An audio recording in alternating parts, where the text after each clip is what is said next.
Like, fuck you, Google. Like, what the fuck have you been doing for the last 15 years with your store? You know, it's like, this is, why is this coming out now?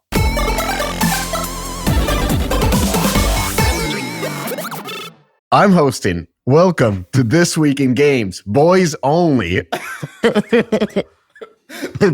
We're back, and Jen is going crazy. Her brain hurts because she has to listen to this nonsense. Anyway, so Jen is back from the hospital on the mend. Early results from Neuralink installation seem to be very positive. So wish her all the best. And operation went well. So Jen, get better. In this episode, Phil fired off on Supercell last week. And this week, we return with corrections and some more debates. And this tinning sound, by the way, if you're hearing it, it's Phil's cats that have been biting his stupid cord. And for the past month, I've been called out for having my phone on and all these other things. Anyway, we got Google Play, their new App Store introduction, or U Store or U page. So a lot of deja vu from the Apple announcements. We got Fortnite backtracking and adding in-app purchases to their UGC. We got Xbox price hikes and gaslights. We got iGaming, we got learning apps, we got Borderlands, and most importantly, we got introductions. So who do we have on the podcast? Phil, Black Monetization, sorry. Eric Kress, Strategy and Investing. And yours truly, Mickey Katkoff, friend of the founders. Anyway. Yeah, we're clearly missing Jen here because she's like the glue that keeps this thing together. But nonetheless, I'm going to give this a big caveat. This is going to be the biggest boomer description of a Roblox game, but here goes. My son showed me this TikTok of steal a brain rot from Roblox. And basically the game is actually described this way, specifically on the platform itself. Buy a brain rot, steal brain rots from other players, generate money, rebirth, buy slaps and troll gear to troll other players. This is the game that's been created on this wondrous platform that everyone is celebrating. So basically, the entire game is based on the ability to troll and steal from other players. So rich players are buying tools to raid bases and stealing these brain rots that are created randomly. So basically, what's really happening is adults are spending real money in order to get the ability to break into children's bases and steal their toys, right? This is a toy stealing app, okay? And then they create viral videos of these miseries of these children that are getting their toys stolen. So there are countless TikTok videos of kids crying hysterically when their brain rot is stolen in this game. Mothers are consoling them. We'll get it back for you, honey. No, you won't, right? It's fucking horrific. It is absolutely horrific. And I don't know, what does it say about our society just in general that this is like entertainment? But what kind of evil platform has Bazooki created at this point? You know, it is terrible, terrible, terrible, terrible to watch. So actually, I recommend that everyone go watch it to see how Roblox has become. So everyone who's celebrating Roblox as this wondrous platform, this the growth engine for the industry, dude, this shit is horrible, absolutely horrible. And it actually kind of ties into now even the great epic Tim Sweeney is getting on board with this shit. You know, this is where we've gone, you know, as a side. And I blame partially myself for being like this, like money guy trying to explain why things should be done the way they are. But it is crazy, absolutely crazy. I played it together with my daughter. She's in Roblox generation, so she's turning 9. That's a prime Roblox age. On totally different topic, I just want to give a massive thanks to Simon Haid. So Simon Haid is a friend of the podcast and actually co-founder of Space Ape, and also co-founder of NextSpeed, which was acquired by Duolingo just a few weeks ago. So I'm giving him personal thanks because he invited me to a Post Malone gig, and this was the last gig of the tour. He invited me to London to see it. So huge thanks, together with his new overlords, and you know, especially thanks because we haven't been the kindest to Space Ape over these years. Like, we've been fans of the company, but how they ditched the whole notion of genres and audience focus, and essentially we're making all sorts of games. Huge thanks to Simon. He's a cool dude. Also not English, but Australian. So shout out to Aussie Simon Hay. So on to the shills. Newzoo, the good old Newzoo, is back on the podcast this week. They sent me the paid version of Gaming Market Report. It's 199 pages long, and I had a chance to ask all the stupid questions from Emmanuel, who came in on the podcast. And this podcast is essentially focusing on 7 different topics. So if you're interested about gaming market, check that one out. And if you don't want to listen to the full 1-hour conversation, it's on the blog and on the newsletter. Also, in terms of upcoming events, I'm going to Moby Dictum, which is next month in Turkey. I forgot the dates, but if you're going, you probably know the dates. We're planning a brunch with founders at Soho House. Check out the newsletter. You'll be able to sign up from there. And Phil, where are you going next?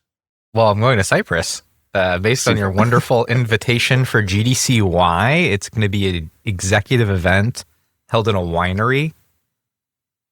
What more is there to say? I think it's already all booked up. The hype train is going. We are going to be doing a podcast there as well. Dude, you're living the Cyprus lifestyle already. We'll be doing the podcast from the Lambo. I heard there's hookah involved. I don't think, Mishka, do we have a shape for the podcast? I would say I've seen the guest list. I think there are a bunch of people that are worth catching up and checking in on. And so you might see a rotating cast of characters, kind of like, when they do red carpets. You get 5 minutes to be each guest. So we'll see what we cook up. But I think you're going to get some great content. So look at you, all like living the lifestyle. So hookers and blow at Cyprus. It's a different world out there. Good. So if you want to be on this podcast, and forget anything that Chris just said, if you want to be on the podcast, none of that he advertised is there. So reach out to Phil Black. He will host you in Cyprus. Yes, and this is next Friday. So it's coming in hot. You have to reach out. There will be roundtables at the event, and you'll probably be talking about the topics that you discuss on the roundtables. So interesting format. We'll give it a go. If it works, it works. If it doesn't, at least it will be fun. On to corrections. Hey, are you building a game, launching an app, or considering an acquisition? Well, in that case, Deconstructor Fund Consulting is here to help you out. We do everything from market research to go-to-market strategies to live ops optimization and due diligence. We're trusted by some of the most beloved game development companies, makers of tools and tech, as well as some of the most renowned investors. Now, if you are building, launching, or buying, don't do it alone. Do it with us. Connect by emailing to consulting@deconstructorofun.com. Stay ahead of the competition with Sensor Tower, the trusted source for mobile marketing intelligence. Whether you're tracking trends, benchmarking performance, or scouting the next big hit, Sensor Tower delivers the data that drives strategy. Dominate the charts with Sensor Tower. Phil wanted me to read this. So this is from our newsletter. Supercell Squad Buster has gone from a massive launch to several pivots until finally being exiled to a team in the UK for mouth-to-mouth resuscitation.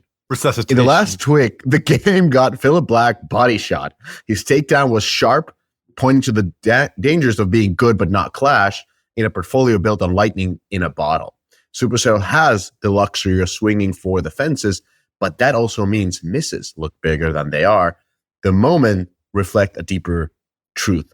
In a hit-driven business, even the best lose rounds. What matters is whether the next swing is bold enough to put them back on top.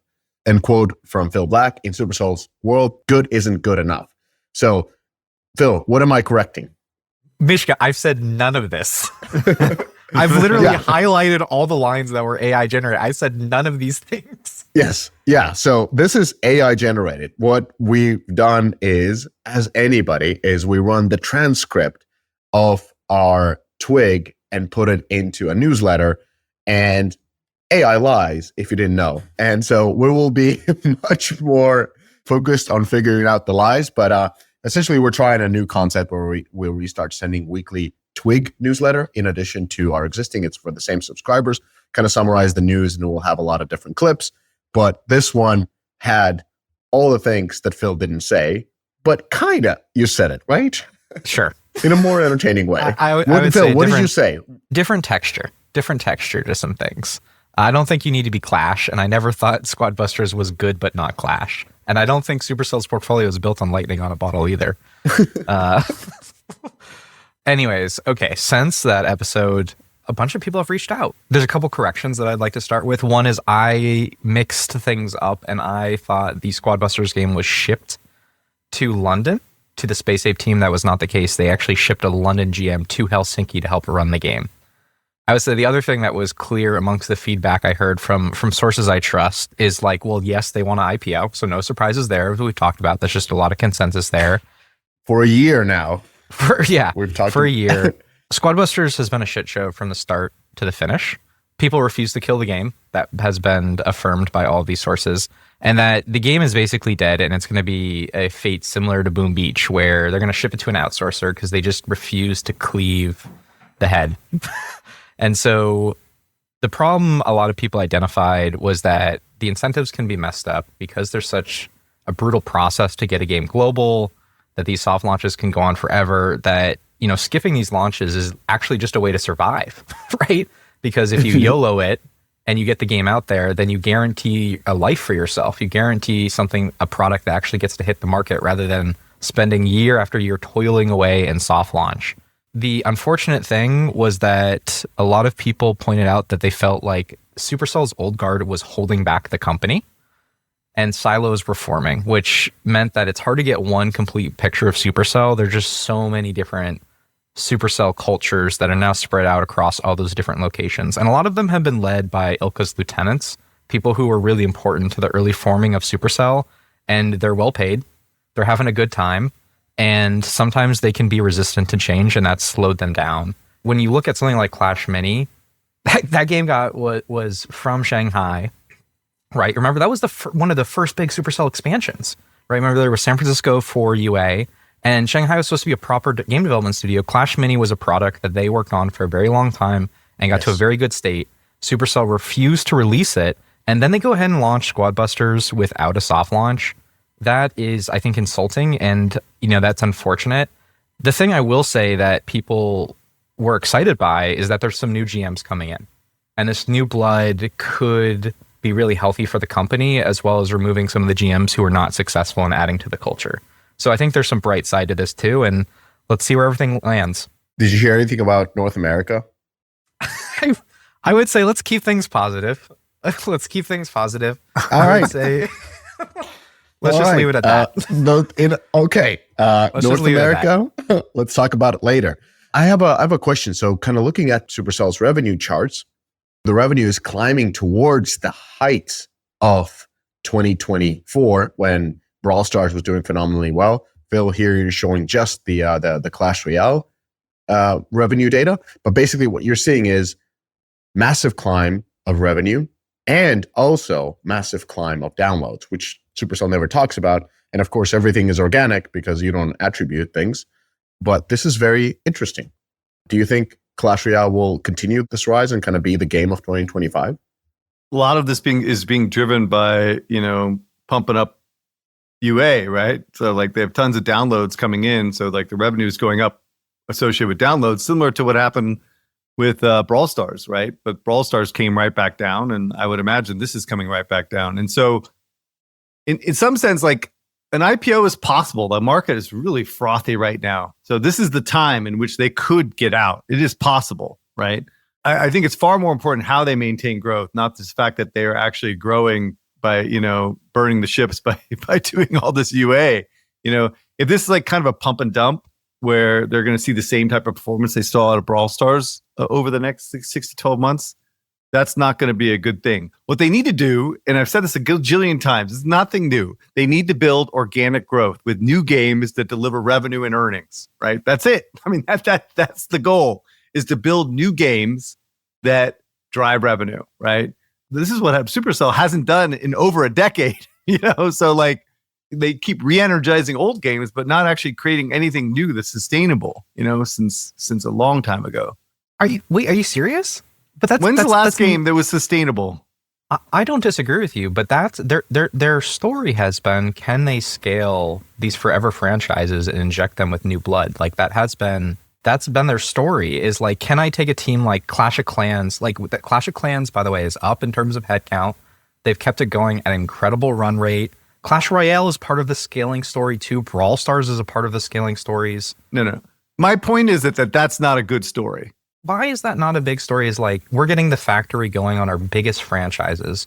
You've got the Netflix transmedia shit coming. Say what you will about it. The IP has grown. Why isn't that a part of their story? Like, I get they haven't shipped new games. It fucking sucks.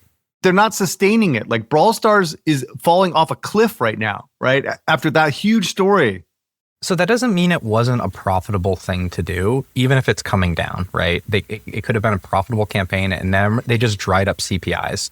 I think you're attributing Clash Royale to UA. I don't know where that's coming from. Look at the fucking downloads. The downloads are but of course, there's always a symbolic relationship between an increase in monetization. It's not symbolic. It's of course, they're looking at ROAS. You're playing on ROAS. Of course, if the game gets better at monetization, download should increase. Of course, that's the mark of good success. We just don't know what the order of operations is.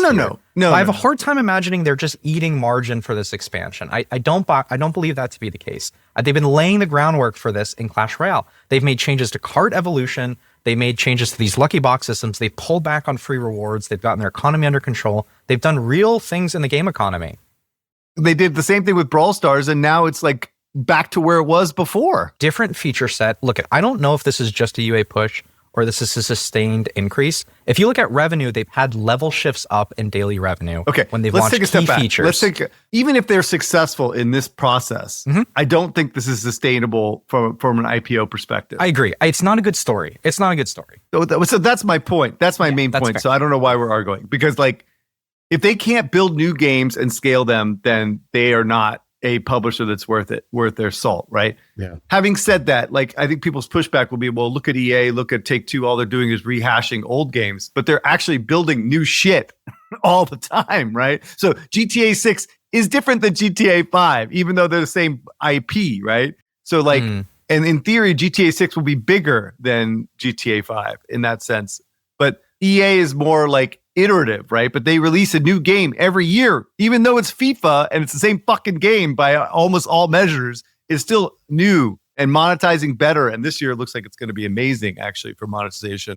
Do you think they should buy something? Yeah, Dan. What do you think they should buy? This forever. What do you think? Why what do you weren't think, they buying shit and buying capability? Who do you think they should buy? They should have bought Peak. Who do you think they should buy now? Put a whole news behind them. Who do you think Small should buy Giant. now? Right? That would be interesting. Who would They should buy Dream. They should buy Fun Plus. Do you think they could buy Dream? Fun How much Plus? do you think? Fun Plus would be interesting. How much do you think Dream would? Fun Plus's portfolio is too big. What about Dream though? Dream seems interesting. How much do you think Dream? You think they were in competition with equity firm? No, And they just missed because out? Supercell's not acquisitive. They should have been okay. acquiring Yeah. all along and building more capabilities and bringing building a juggernaut of. Well, the irony is Ilka said Gardenscape should have been them. Remember, he said this a really long time ago. He was disappointed that they didn't do that innovation. Why didn't he just go out and fucking buy it? They had the possibility to acquire all these companies back in the days. It's pure arrogance, absolute pure arrogance in their abilities and capabilities, which is completely No, not false. really. It was more like they thought that they weren't an acquirer. They didn't have the organization to acquire companies and consolidate them, because back in the day, Supercell was really small. Okay, Unlike today. Okay, fair enough. You're right. Fair enough. That's fair anyways. enough. That's part. Supercell, we talk about you because we love you. We want you to do better. This is not a shit talking thing about Supercell. We're content creators that are fans of the platform. So Supercell, God. we want you to succeed. I don't want Anyways, to be a content creator. Okay. Please okay. no. All right. Moving Anyways. on. Moving on to Google. I had some Discord stuff. So just a short thing. So Discord feedback, I heard from some of the folks who have been very active on the platform since the beginning and are running actually their business communication on that. They've said that Discord, in their perspective, is just more and more bugs coming in. The platform is deteriorating, and they don't see Discord being around in the next decade to come. That they will be switching to something new. They just don't know what. So, sounds like time to IPO. Anyways, so this is hearsay from people. Let's talk about Google. Okay, Google. So Google announced new ways Google Play is built entirely around you. So this was a marketing. I wish Jen was here for this one, because the marketing around this was a little bit fluffy and weird and very tech bro-y. And there wasn't really a lot of coverage on it either, which kind of is bizarre. But anyway, They're basically kind of one-upping Apple's announcement of their new kind of app on the platform with this thing called Level Up Program. And it's basically, this is their PR press. It rewards developers who build best-in-class gaming experiences, which is like, fuck you, Google. Like, you haven't made a best-in-gaming experience. Who are you to say? Anyway, all right, whatever. They basically, you need to meet certain UX guidelines in order to be part of this Level Up program. What it provides is like a player engagement tools, like a personalized Play Store section, which can show events, offers, updates, rewards, and for games recently played. Promotional tools in Play Console, achievements, play points, coupons, YouTube videos, events, etc. Basically, like saying discovery and growth, boosts across the Play Store, opportunities for play points, boosters, and quests. Editorial priority for games meeting these standards, which is a little bit scary in my view anyway, and some kind of like analytics ability to like analyze what's going on their platform. So, but this is a big rewards program, basically, it seems like, right? That is kind of spruced up and marketed, like, again, by a bunch of tech bros that really probably know very little about gaming, but we'll see. I don't know. So my take on this feels exactly like the EA Apple announcement. Like, I'm a much bigger fan of Google. It feels like they're up to something as well. Like, I'm not going to let them off the hook on this one either. I mean, they're getting sued by even more people than Apple, maybe. Yeah, I get it, right? Like, but what the fuck have you been doing for the last 15 years with your store? It's like, why is this coming out now, right? Like, the gaming industry has been growing at 20% CAGR for fucking 12, 15 years. And now you're building tools and technology to like help with engagement. And it kind of blows my mind that this is kind of happening now and just like, out of the blue. So what am I missing on this from a developer perspective? Why would developers want to be participating in this? And like, isn't it just better to build this stuff on your own and build your own network, like for Supercell or for, Zynga or whatever, or so that you have more control over the data? And why would you want to rely upon Google and Apple for these type of things, right? And my other big concern with this stuff is like, is this going to become more of a punishment for those that don't participate versus a benefit for those that do? Like, this is my biggest concern with any of this stuff. Like, are only people that participate going to get the benefits of this platform, and then the people that don't are going to be left in the fucking cold, And this was an interesting piece. Like, they clearly capitalize on Apple's game app backlash, if you will. There's like a Gen AI avatars, which is very Discord vibe. The whole thing of earning Google Play points across mobile and PC. So basically, this ability to get in-app and in-game items, to purchase discount coupons for different items, receive Google Play credits, get partner rewards, donate points, essentially creating an economy of loyalty points. They announced this sort of a sidebar agent with relevant information, which again, in the demo was essentially from the side, you could just swipe and it shows you different bundles you can buy. I guess it makes sense for much deeper games where you can ask, like, where can I get this currency and so forth. Like, it takes the exploration if all you do is just ask AI what to do next. They announced this sort of a thing, which is the community pages, or I forgot what it was called, was essentially is Reddit for Google. They announced also that the Google PC enters beta with a catalog including 200,000 titles across mobile and PC. That's a lot. Let's see what's there. And then the whole U tab, home base with all of this and curated content, as you said, Eric, and rewards and subscriptions and recommendations. And overall, just felt to me like classic Google, very much software first. It feels also risky to launch so many new things at the same time, because you would kind of assume that each of these verticals needs to be modified, adjusted, tuned, get some player feedback before it's launched globally. But it kind of feels like they're just dropping everything all at once. They're up to something, right? They're up to something. They're doing this as a defensive play or maybe an offensive play against powers that be that are coming after them from regulation perspective. It's the only reason that you put out a piece of software like this, like so abruptly without really much testing or, like all these different features at once. It's crazy, They're just feeling the pressure of web shops, as we've been talking about. Like, they need to hold on to the platform and make having this experience be worth it. Not only that, like, they're finally accepting their destiny. It's been silly for the longest time that they haven't embraced PC distribution for the Google Play Store. Like, this is how they could fight back against Steam. And the fact that I had to rely on BlueStacks and there was so much pent up demand for this is crazy to me, that they've let this go, that people actually do want to play Google Play games on their PC. And so they're finally at least embracing that. But the rewards program, I think, is good for us, right? Like, I think you got to look at it as, what is the percent of GDP that's going to be refunded to gamers, right? Because that's what a rewards program is, right? It's just trying to keep a lot of the swishing going in the system. And that's what I want to see from Google, is like to make an aggressive investment in this Google Play points, which they've already had. But they also are doing interesting gamification. Like, they have Google Play point leagues. Like, we might see fucking Lava Quest for Match coming to Google Play loyalty programs. There are chained quests, there are login streaks. This Gemini thing is weird as hell. And maybe they're going to train AI data based on our screen movements, because that's what they demoed, right? Is that you were playing a FIFA match and it could analyze your play patterns. To your point, Eric, there are big things at play, but I think these are positive. If you're king, why would you want Google anywhere fucking near your customer with loyalty and rewards and stuff like that? Like, why would you want these guys part of this stuff?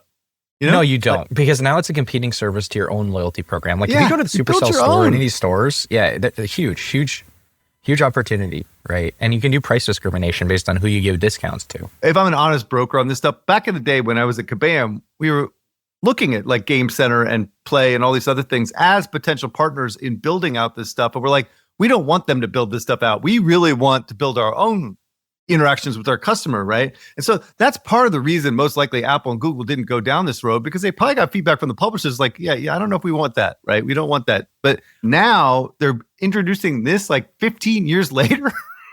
It's like, it's a little too late. This would have been nice to have like over the life of a mobile, but now it's like, it seems counterintuitive for publishers to use this. And so like, I keep saying this over and over again, I need to get some feedback from some people that are looking at this from a big company like Scopely. Like, Monopoly Go is going to be on this thing? No fucking way that is happening. There's no goddamn way that they are doing that. Like, but maybe I'm wrong. Maybe I'm just an idiot that doesn't understand what the fuck they're doing here. Speaking of which, what the fuck is Xbox doing, Mr. Mishka? Let's see if this brings the energy. So Xbox had two pieces of news. So headline one, Xbox has made its largest investment in Game Pass to date this year, says ID at Xbox boss. Interesting. I didn't know what that is even. Headline two, Xbox just got more expensive. New price hike 4 months later since the last price hike.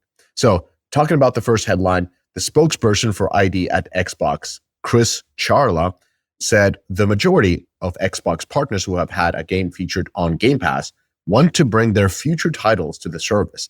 As a result, we've signed deals with more than 150 partners to expand the catalog.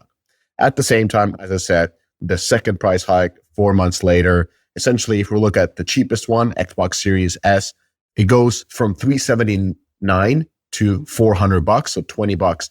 And in comparison, here in Athens, I just looked at the prices.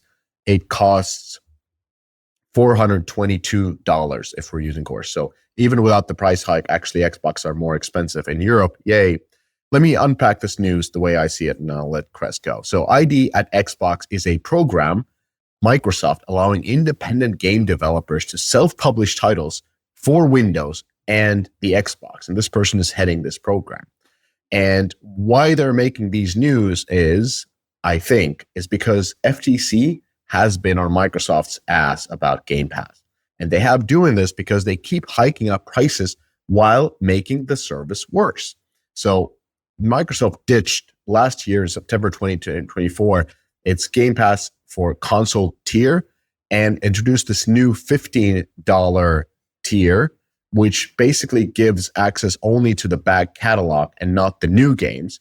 And FTC said that product degradation, removing the most valuable games from Microsoft's new service, combined with price increases for existing users, is exactly the sort of consumer harm from the merger that FTC has alleged. This is what I'm quoting them. So I think that they're pumping up this positive news of like, hey, we're adding so much more content, so much more cool stuff, even though these are independent developers, they're kind of self-publishing on the platform, just to keep the good vibes and not enrage FTC?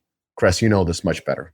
Well, I'm not going to go on a long rant on this because it's just getting tired, but 3 points here. You can't grow an install base without an affordable console and unique content versus your competition. So you're competing against Sony and Nintendo, and you are fucking losing badly, okay? And the subscription is bullshit, right? This is not good for them.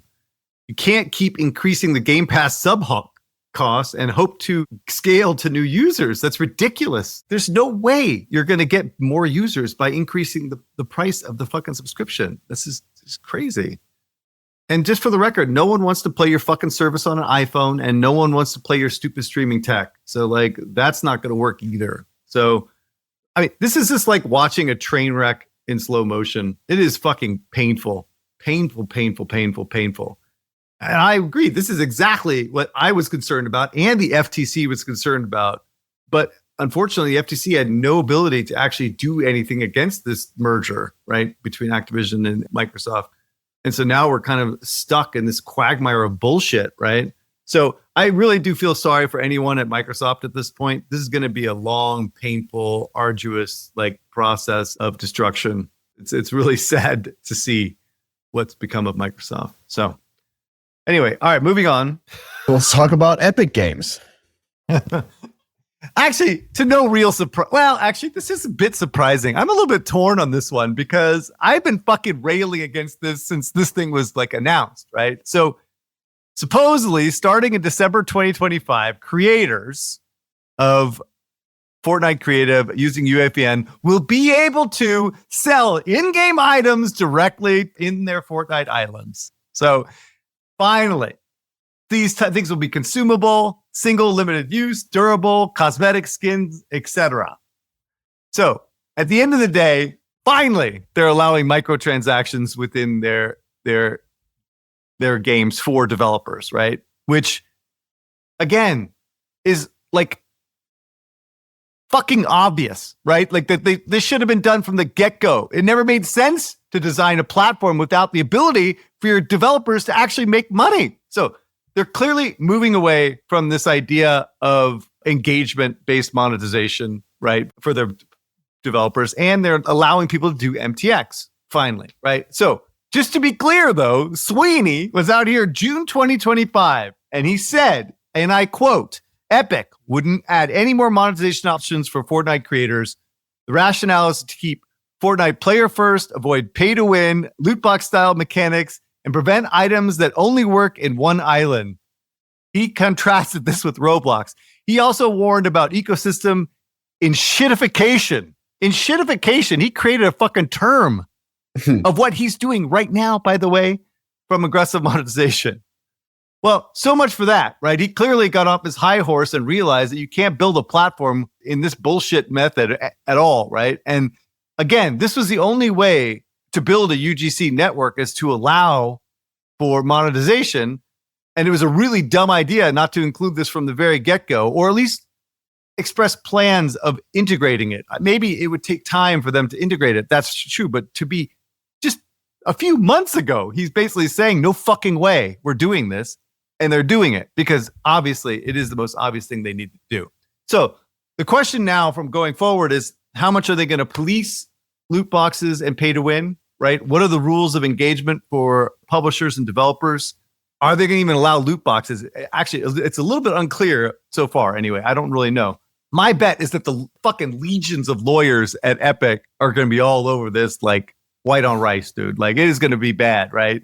Which I think is a huge mistake. You can't pull the Band-Aid off this. This is like a philosophical thing with Tim at Epic. And so I just can't think they can unwind this in like one fell like signing of the pen and allowing people to do monetization.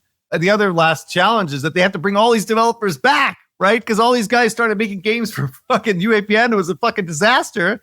Now you're going to ask them to come back in the hope that they can actually monetize the games that they're creating? You know, it's like, I don't know.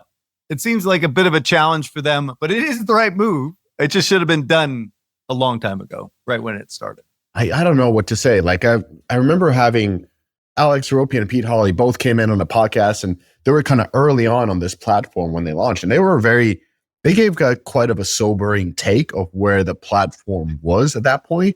And this is what, a year and a half ago. And since then, I keep kind of raising this up with a bunch of UGC studios if they're still planning to publish on Fortnite.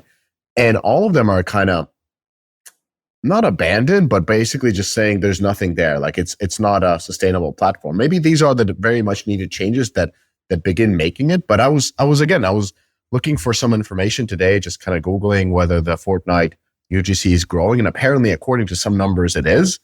But I'm kind of confused because the word, according to the studios, is that this is not a sustainable. You can't market, you can't monetize, you can't track. It misses the most basic features. It's fun to do a little demo, but that's pretty much it. I would like to redo Eric's bashing and say thank you, Epic executives, for listening to the podcast and making the changes that we've been strongly recommended. We're very thankful you did this and that you've saved the platform, which is now your one true hope to fight Roblox, right? Because one of the things that they also announced, remember, previously was that, remember, it's 0% rate for the first $1 million. They also talked about reducing the engine fee. If you have Unreal, they get a 5% rev share, and they bump that down to 3.5 if you simultaneously ship your product on EGS. That is an amazing fucking offer.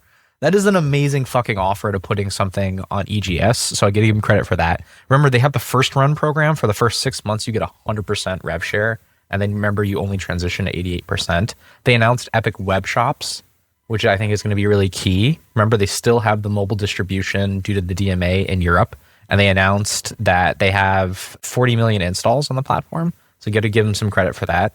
They are trying to expand it. They announced a ton of AI news for UEFN. Remember, that was another thing that Epic was hesitating over that I thought came directly from Tim, was his view on AI. They seem to completely embrace it. They have this new graph system for UEFN. They have new IPs coming to UEFN. They announced Squid Games, Avatar Last Airbenders, Star Wars. They announced an AI agent chatbot. Remember, they had one in Fortnite for Vader that you could talk to, and it went off the rails a little bit. But they are adopting all of these things. They're trying to make this work. And we need for them to make it work because, again, it is the resistance to Roblox. Because you can take what you have in UEFN on Verse and you can offload it to Unreal 5 or Unreal 6 and you can publish it as a full game. You can't do that in Roblox. You are locked in that tech stack. They fucking have you by the balls, like all the way down into the engine. They have the server code. They have everything. That is what you risk on that platform. They're coming for everything. That's what I think people got to realize. They ain't coming for a little bit. They're coming for everything. They want the ads platform. They want the engine platform. They want the payment platform. Like, that is not good for us. This was necessary to get the flywheel going, and I want to give them credit for it. I'm hoping they got tons of pressure from other people besides us, but like, I'm sure all the developers were basically saying the same thing that I'm saying. Pretty much. It's fucking much. It's the most obvious thing on the planet. Like, the fact that we're still discussing this is ridiculous. And the fact that he was doubling down in June of 2025, honestly, Tim kind of looks like a buffoon, Anyway, it doesn't matter. At the end of the day, you're right. We need a competitor for Roblox. We need a high fidelity competitor for Roblox. We need to see better UGC experiences. We'll see a lot of those experiences from Roblox kind of ported over to UEFN, most likely, because they'll, in theory, be able to do the same egregious monetization. Remember, you own the IP on Roblox. I think that's important for people to remember. Like, if you do a publishing on Roblox, you don't own the rights to the blocks characters. And I'll double check this for next week if someone reaches out. But my understanding is that you still, like, Adopt Me can go somewhere else if they want to. Good for them. They finally realized what we all knew from the very get-go, right? Okay, moving on. Okay, this is a quick one. So, European lottery giant Allwyn announced a definitive agreement to acquire PrizePicks, the largest daily fantasy sports operator in North America. So the initial valuation is a consideration of $1.6 billion, which actually makes them worth $2.5 billion. The total with the earnout could make them worth even $4.15 billion, evidently, contingent on PrizePicks meeting some things. So for Allwyn, this is basically an acquisition. It's a major push in the U.S. market. Now, you have to remember that PrizePicks is not a gambling company per se. It is a predictive markets company, which is basically gambling. What's interesting about this is that this is a really, really hot space right now in the US because of all the regulations changing here. And so could have great opportunities for other companies that are trying to take advantage of the growth in this space in things. So on the other side, this makes me look like an absolute moron, right? Just to be clear. So let's review the timeline on this one since I've been talking about this. So Mike Quigley is a friend who used to be my boss at EA, right? And I said on the podcast that Mike Quigley got paid on the acquisition of Niantic. Mike leaves Niantic. Mike joins Prize Picks. And I called Mike Quigley dumb for not retiring after the big windfall from Niantic and joining a company in Atlanta, for Christ's sake, because he's a California boy, right? And now 6 months later, Prize Picks is acquired by Alwyn, right? So I guess Mike is not the dumb one. Anyway, good for Mike. You know, he's definitely going where the puck is going and doing a lot better than I am. So I applaud Mr. Mike for being the most brilliant person in the industry. Anyway, we should see a lot more acquisitions in this space as people take advantage of the US market, which is absolutely massive for gambling, even though I completely 100% disagree with all of it. So there we go.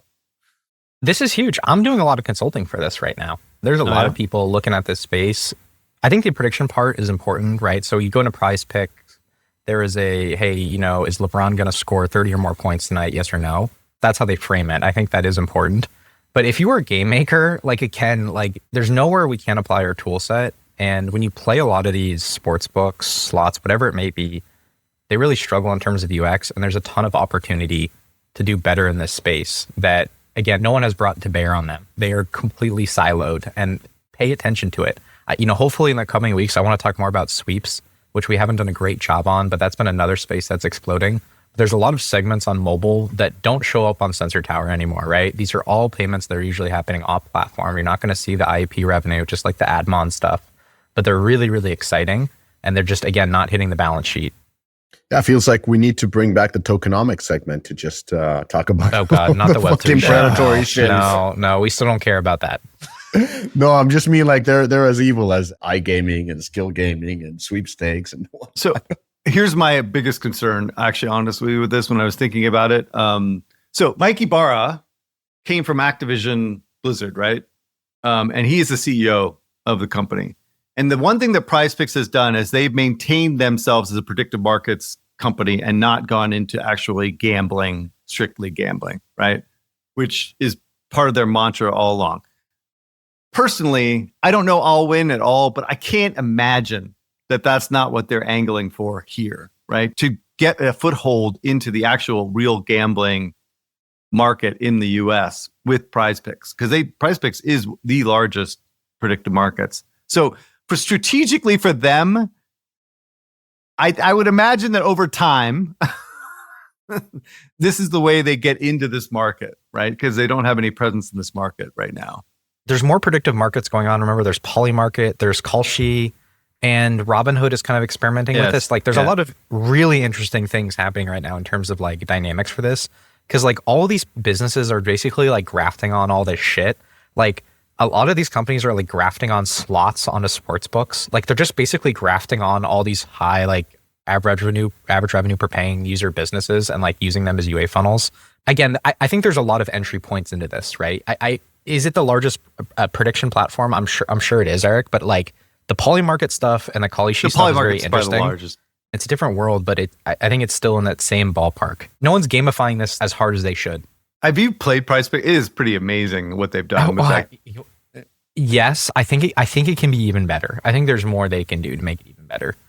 Again, you need to. I'm sure they have a 2 or 3 year earn out. So Mike Quigley's not off the hook, dude. He's fucking flying to Atlanta every week or something, whatever he's doing. So it's like he's got to make the shit work so he gets paid on the back end, right?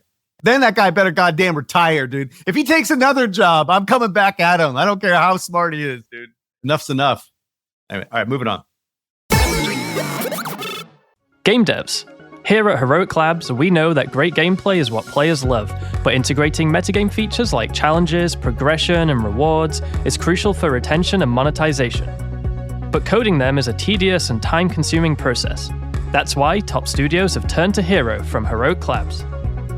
Hero provides a complete suite of battle-tested metagame features that are quick to implement, letting you spend more time on the core gameplay experience.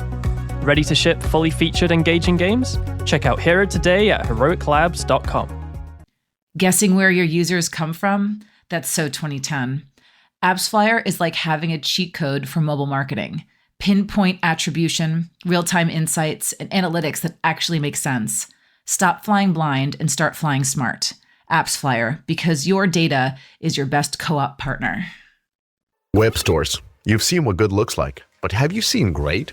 AppCharge is the direct-to-consumer platform backed by the likes of Supercell and built by monetization pros from Moonactive, Playtika, Huge Games, and others. People who know the difference. AppCharge powers over $500 million in transaction a year for top studios, optimizing every detail. Deeply personalized web store offers custom-made design, industry-leading monetization features, in-game payments, SDK, and more. 70% of top grossing games already have a web store, but the ones scaling fastest, they're doing it with AppCharge. Learn more at appcharge.com.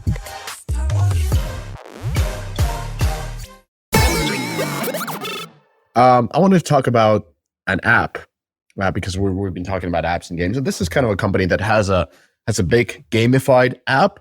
So this is Spain-based mobile ed tech company, Lingo Kids. I happen to know this because we use this because we have kids that need to learn new languages.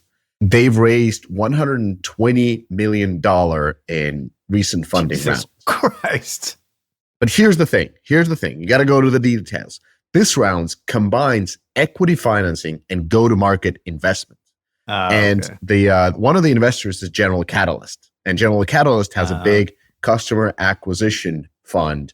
So anyways, the proceeds will be deployed to accelerate AI-driven content production, just like we use, then personalization, expand integration of third-party IPs, and enhance diversification and quality of Lingo Kids' educational offering. So let me give some takeaways. So what you can see here is the nice little graph of Lingo Kids. And this is, gentlemen, what sexy looks like.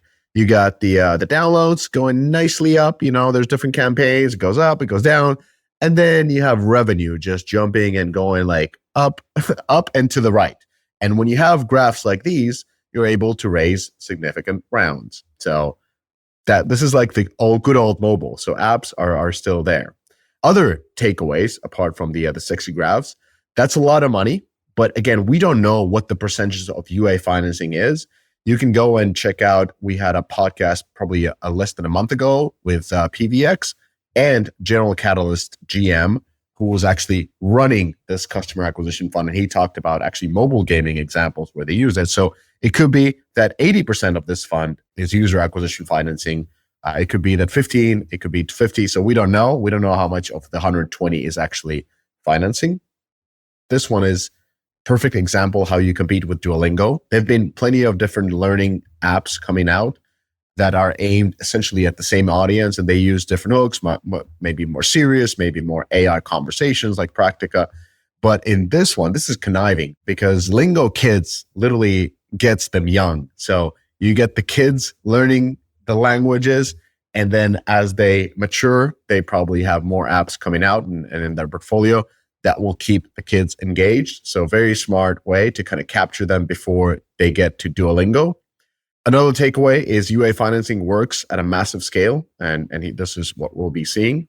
Another takeaway was that funds use UA financing to access scaling companies and limit dilution. Because if you consider this, the fund, in this case, General Catalyst, gets to look at their numbers, gets to probably invest a little bit of money into different cohorts. They're seeing that this game is scaling. So now they are making sort of a safe investment, giving UA financing, but also making an equity investment into this company where they captured both of the upsides, the upside of cohorts returning and the upside of the valuation of this company going up. So interesting to see if more and more of these VC funds will be applying UA financing. Of course, they need to have the expertise to do it, not just the human expertise, but actually a platform to be able to understand the cohorts, or an investment into platforms to understand the cohorts. And finally, VCs have shifted attention to apps over games.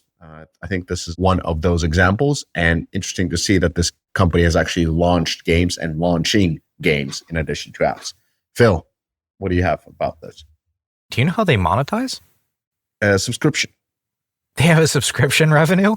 So basically, their only growth vector if they go with a subscription is either they increase the ARPU of the subscription, they reduce churn, or they get user acquisition up. So what are they? They're scaling right now. So everything's going to be about active users for them.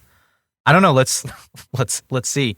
Where's the money? I mean, the money, I would argue, when you have that sort of base is ad revenue. But I guess it kind of conflicts with the message. Yeah. So Duolingo pushed pretty heavy on ad revenue. They didn't use this before, but now I actually went premium right away because there were too many ads. But here's the thing, right? They raised 120 million in funding, and I guess from you and Eric's perspective, what valuation does that put them at, and what revenue do they need to justify it on an annual basis to justify that valuation? And is that consistent with how many kids you can get at that subscription ARPU rate? I think is skeptical at best. $120 million in funding. Yeah, but we don't know how much of that is equity. So it could be, let's say they got 100 million in loans and 20 million in equity funds. That's fair. That's fair. It's just a headline number. It's just a headline number.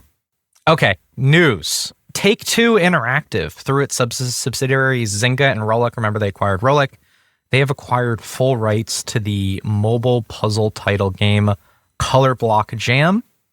And we'll be looking at a graph of Color Block Jam relative to its booming puzzle portfolio in a moment here, from Turkey-based Guide Games for an undisclosed amount. So now they have full ownership of the Color Block Jam IP.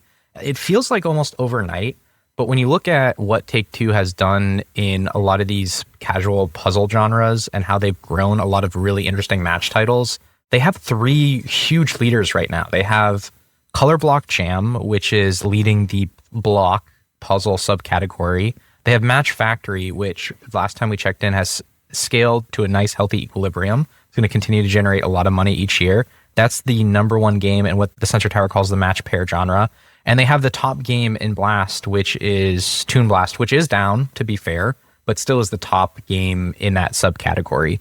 And so if you combine all 3 games, and again, we're just looking at IEP, which counts off ad revenue, which I would argue is probably the biggest for Color Block Jam.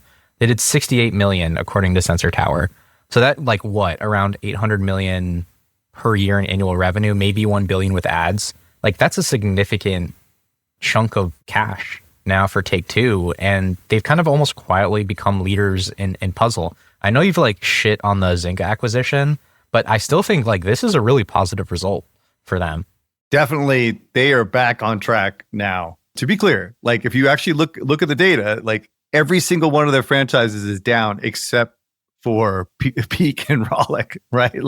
It seems like they're moving all the UA dollars and all the focus and attention on the puzzle category, which is working for them, right? And so they have actually definitely increased their revenue growth and profitability on the mobile side after 3 years of declines.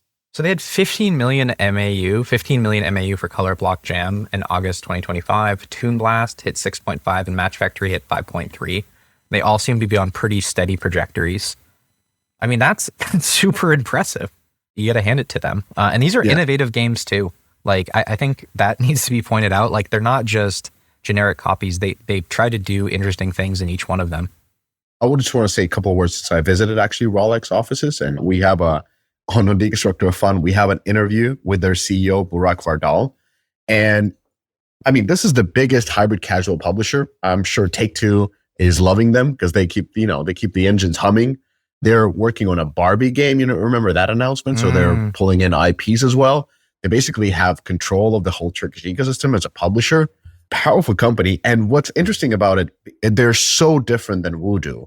They are in the same business. They're heated rivals. But having gone to both of these publishers, Voodoo is a quintessential tech company in the heart of Paris. And then you go to Rollic, it is as gaming company as you can get. There are gaming chairs and gaming layers and games everywhere and gongs and it's such a different vibe, and so cool to see these 2 very, very different publishers with very different approaches are succeeding at the same time. So shout out to Rollic, and then check out the interview if you haven't with their CEO. You'll hear more about their quite unique approach and very, very developer friendly, if you will. All right, Borderlands 4. This was more topical last week or the week before when I put this in here, but we'll just do it anyway. Borderlands 4 is out, and so far the response has actually been reasonably good. About around 84 Metacritic, except there are clearly some absolutely unforced errors from their illustrious leader, Randy Pitchford, which we'll get to in a minute.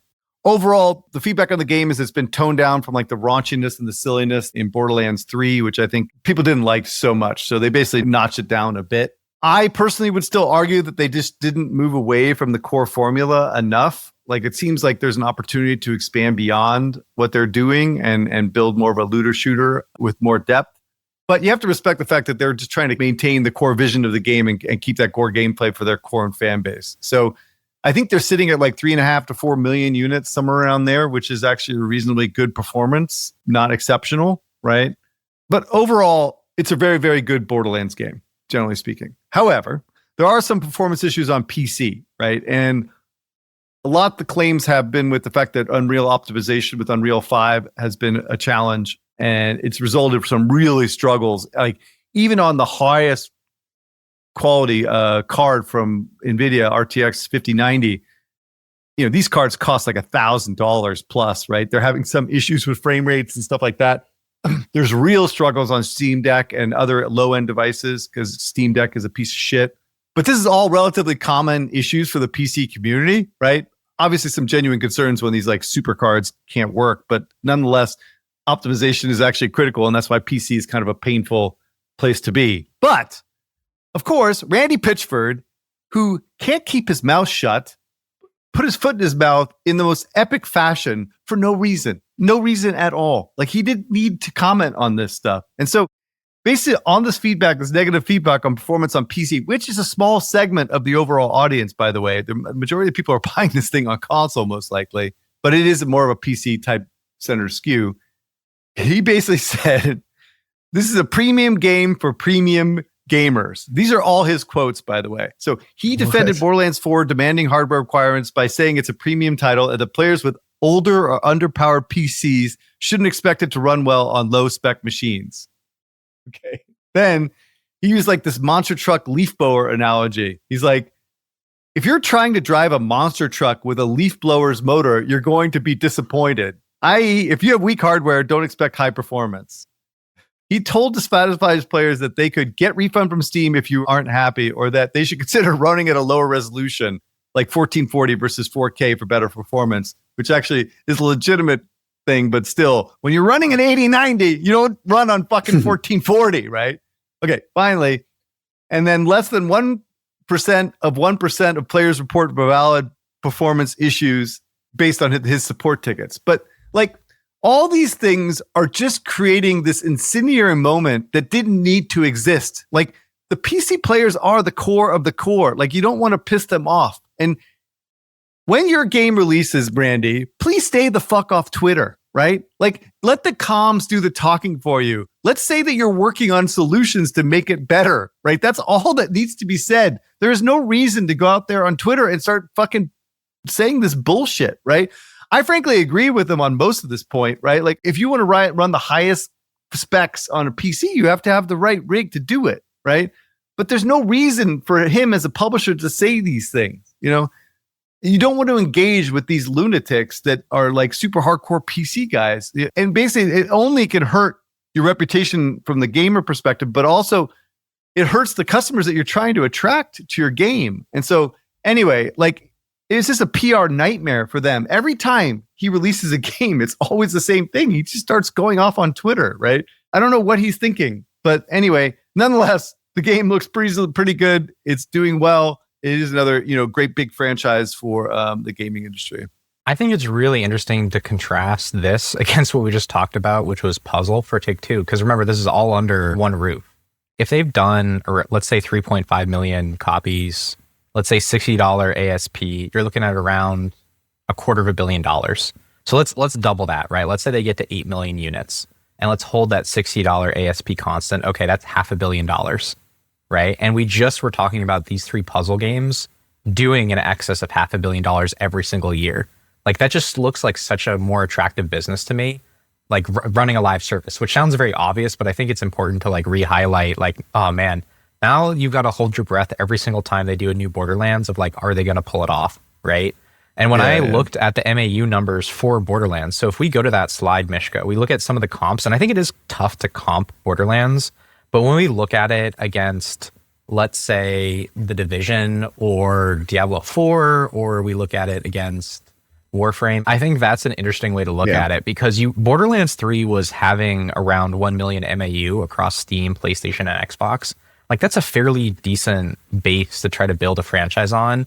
They're not seeing the live service angle here. Like, I've seen a lot of these games, which are premium games and have long engagement tails because they have good loops. Like, a looter loop is a great RPG loop. And I wish they would just try to at least double down or spin it off to another studio or do something with this. Like, I think it's a shame just to let these 1 million MAU just get unfed. Like, there's money here. The team themselves are not really geared up to do a live service model that you're suggesting. I kind of made the same argument you did the last time. It's like, look, they seem like they're making the same game over and over again, and we've evolved beyond that. And it's like they're building a game like nothing has happened. Like Destiny didn't happen, Division didn't happen, like Overwatch, whatever. Like all these games have come out with like software as a service, and they're just sticking in their lane, right? And so in some ways, like I agree, like they could be doing a lot more with it, but they seem not to want to. And so like, in essence, it is what it is, right? We haven't talked about Tina's Wonderland, right? That was interesting. But where's Zach Zelnick? Isn't this like supposed to be this guy's specialty? He mentioned this in interviews. This is what he's supposed to do. He's got fitness and he's got managing creatives. Why can't he pump a service out of this? They were only part of Take-Two recently. So like Take-Two really has no say in this particular game. It was part of our favorite.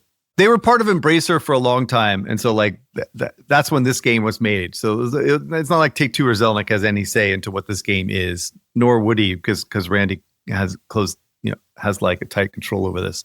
Obviously, this was exactly why you never do transmedia, right? Unless you're Nintendo, I kind of applaud the fact that they're sticking true to their guns, and they're actually making a game that they want to make. And this game looks pretty good, and it services that audience. But this is what it is. It's like a 6 million unit, like first 2 months at full price, and the rest is going to be discounted to shit, at $19.99, and they'll get to like 12 to 15 million units in the next few years, and that's the number that they'll throw out there. But yeah, it's probably likely a profitable game, although the development cost is probably a couple $100 million, so they're still got to make more money on it. So anyway, yeah, it is what it is. How about that?